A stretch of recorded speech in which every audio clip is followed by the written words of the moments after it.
Why won't my PlayStation Vita charge? If you're charging it through a wall socket, make sure the outlet has power. It is a power outlet.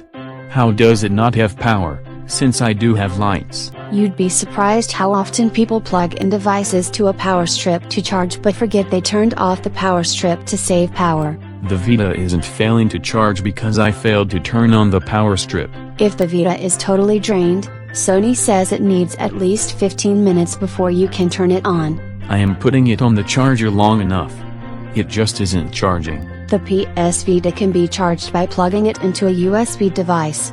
However, this often doesn't work if the computer itself is off. Even a lot of gaming consoles won't charge the peripherals plugged in, unless the console is on when it is plugged in and then continues to charge after the console is turned off.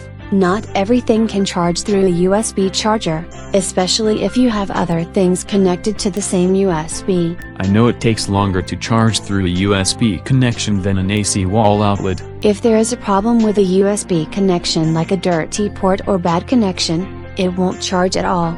The solution to that is plugging the USB into a different port or device to charge through. Or make sure the thing you've connected it to in order to charge up can actually charge via the USB connection, and can provide enough power for the main device and still charge up the Vita. What else can I do? When the system is charging, you should see the PS buttons light up orange, though it will go out once charged. Or the battery is dead.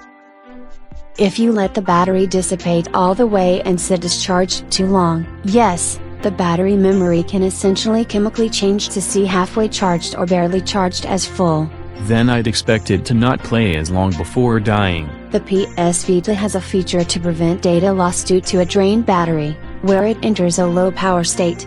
In that mode, it is in standby but can't come back up until the battery recharges to a set level. And if you can't recharge it sufficiently to come back up, it looks like it can't charge at all, but the problem is actually cycling between low and no power while seeming unresponsive.